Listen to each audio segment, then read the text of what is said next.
This is the story time of how my best friend saved my life. Katie and I met like 2 years ago, and when we first met, I was like, oh, she doesn't like me because she was so quiet, and I've never met a quiet person before. Livy and I first met through a mutual friend, and we went to dinner together, and I honestly didn't think she liked me, but mostly because her and Zoe were just talking the whole time about Miami, so I didn't really have much to contribute, so she also thought I was quiet because of that. We didn't really talk for a few months, but I remember her mentioning that we both had worked at the same place before, but like not at the same time, and they were hiring again, so I like reached out to her if she wanted to work there. When Katie and I started working together, trigger wording, eating disorder. At this point in my life, I had just exited a toxic friend group, and I was in recovery from my eating disorder. Sorry, also trigger All two, of the triggers. abuse, bad relationships, just all the triggers right here. Anyway, so I was still learning how to eat again and like understanding how to live life after having a severe eating disorder. When Livy and I started hanging out more, I was honestly at the lowest point in my life that I've ever been in.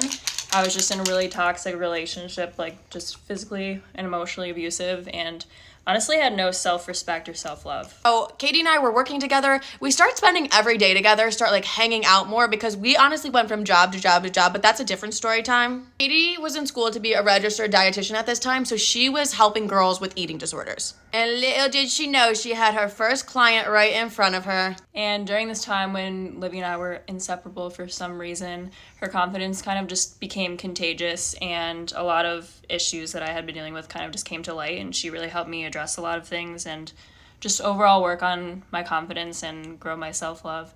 I'm literally gonna start crying while I'm doing it. Not to be dramatic, but I firsthand helped this bitch love herself is what she's trying to say. So during this time, Katie and I would go to the gym, and she would make me dinner and lunch all the time, and she just taught me this about food. I think what I noticed Livy needed the most help with was just balance, because a lot of people tend to label foods as good or bad, and I kind of just taught her that we don't need to label everything, and that you can have those sort of bad foods still like incorporated into your life without it being a really big deal. And she helped me get a fat ass, which was my number one goal. And I I was scared of protein, and she was just like, no, bitch, you want a fat ass, you're gonna eat some protein. I was so scared of protein. I don't know why. It was my eating disorder. We just consistently went to the gym together, ate together, and she just honestly healed my mindset with food. If I'm a powder, I look so ghostly though. And during this time, my toxic relationship took a turn for the worst. Go to part 2.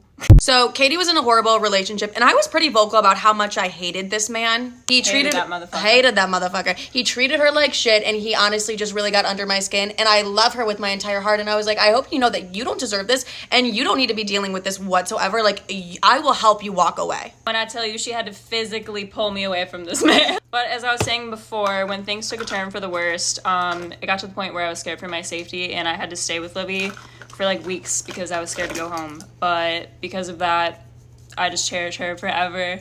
And oh no, I'm trying to not cry, I'm just looking for my eyebrow thing. But she just helped me with so many things, like just showing me unconditional love and compassion, and helping me stick up for myself and not being a fucking pussy, I guess. Having standards and self-confidence, and kind of just like, she just inspired me with life again, to be honest, because I just had no motivation. I was just depressed. I feel like when I first met Katie, my number one goal was to help her love herself, because like she's just such an amazing person, and I just knew she didn't see it in herself. I feel like with anybody, I'm just like, I want everyone to love themselves as much as they can, because everyone deserves to live that kind of life.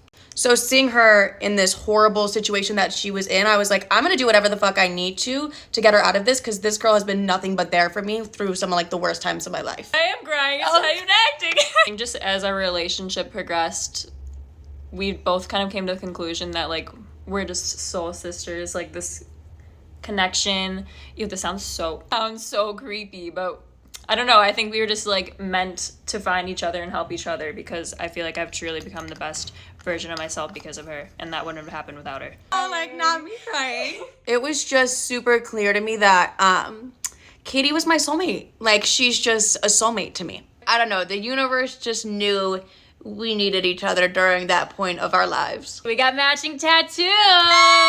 That is the story time of how we changed each other's lives. Am I wrong for threatening to kick my dad out of my wedding because he kept apologizing to his fiancée whose birthday it was? My dad has been with Marissa for about 2 years, and they just got engaged. I don't have much of a relationship with her, as she isn't a pleasant person. I don't know Marissa's birthday and don't see why I would be expected to, but my wedding ended up falling on her birthday. When my dad found out the date, I could tell he was stressed. He says she has a lot of trauma and he feels so guilty spending her birthday at my wedding. I didn't say much and figured they could work it out. Well, my wedding was last weekend. I'm not sure if Marissa was upset or not. She is very stoic, so I don't know, but my dad kept apologizing. When they first arrived and he came to see me in the bridal room, he brought her for some reason, and as they walked in, I could hear him say sorry and asking if she was okay. Right before the ceremony, he had her on his lap and ew, gag, at my wedding, dad, no, ugh. Right before the ceremony, he had her on his lap and was whispering, but I could hear it. He was saying he wished she would open her birthday presents, and she was like, I just don't want to do it today. Then he said, what if she opens them and he buys new ones for the day they celebrate? Ugh, ew, this guy is so whipped for her. Then my grandma came over and tried to give her a gift, and he was just so annoying about it. Final straw was during the reception. Marissa was complaining to my grandma how she hates chocolate cake, the only cake we had, and my dad took her in his arms and was asking if she wanted to go out later and get something, and again apologized. I finally snapped and yelled at him, if my wedding was such a burden, take the child he is dating and get the fuck out. I meant because of her actions, there isn't really a big age gap. He looked horrified and I was like, well, go. My grandma immediately began to berate me that I am awful and he paid for the wedding. He asked if I really wanted him to go and I told him to either shut the fuck up about her birthday or go. He stayed but was cold the rest of the night, and I heard Marissa and my grandma joking about how he should rip up the check he gave me for how I spoke to him. I don't know if I overreacted as he was just having empathy for his fiancée. He's a whip. That's not empathy. He's whipped. I, 22 male, broke up with my girlfriend, 21 female, over her body count. Just as the title says, a couple of months ago, me and my girlfriend, now ex of 5 months, were talking at a party and we were both a bit drunk and she started asking me about my past. She knew I was only in one relationship before her, but she was also really interested in my sexual history, so I jokingly agreed to answer anything as long as she did the same. Oh! You don't ask. This is why you don't ask these questions. This is why you don't ask these questions. Danger, danger, danger. Now I've only slept with 3 people in my life, including her, and I knew that she had only been in one serious relationship before me, so I expected her answer to be about the same. But she admitted that she had slept with 24 people before me. I thought she was joking, but she explained in greater detail, and it was clear she was 100% serious. At that point, I wasn't in the mood for any more partying, so I headed home for the night. 24 bodies at 21? That's wild. Wild. I couldn't sleep thinking about it, and I can't really explain why it bothers me so much, but I knew this was something I wasn't getting over, so when she woke up, I went to her apartment and broke up with her. She started breaking down and asking me to explain why. I really didn't want to tell her, but she kept asking for an explanation, and I thought it would be unfair not to tell her, so I told her, and she started breaking down even more and apologizing to me, which made me feel super guilty. I kept telling her she didn't have to apologize to me as she didn't do anything wrong, and she asked me why I was breaking up with her then, and I honestly didn't know what to answer.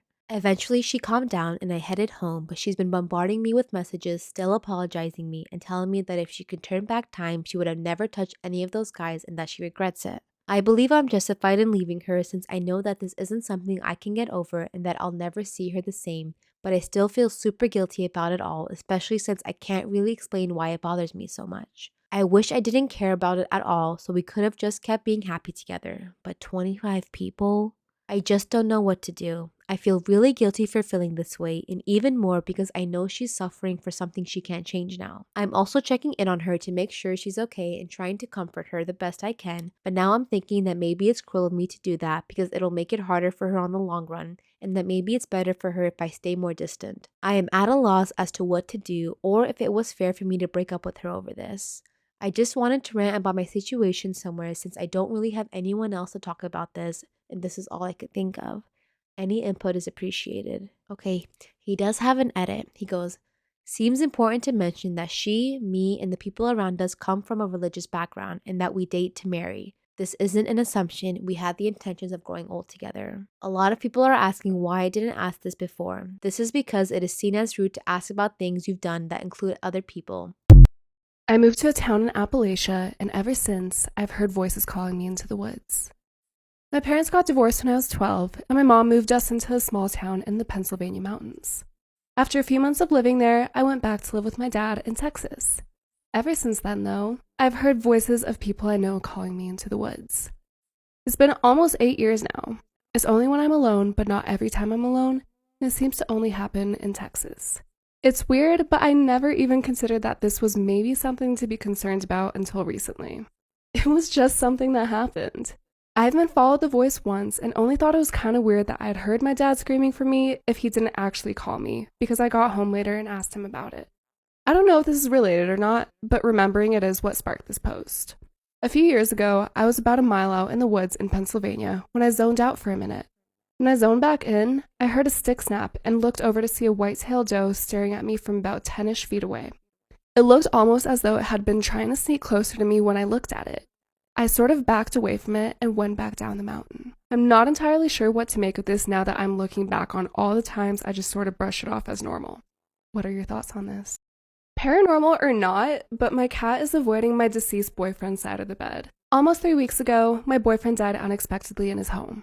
We lived separately. Before he passed, my cat would curl up and sleep on his side of the bed, near his pillow when he wasn't there. Since then, he hasn't laid there once, and has instead been sleeping down on my feet.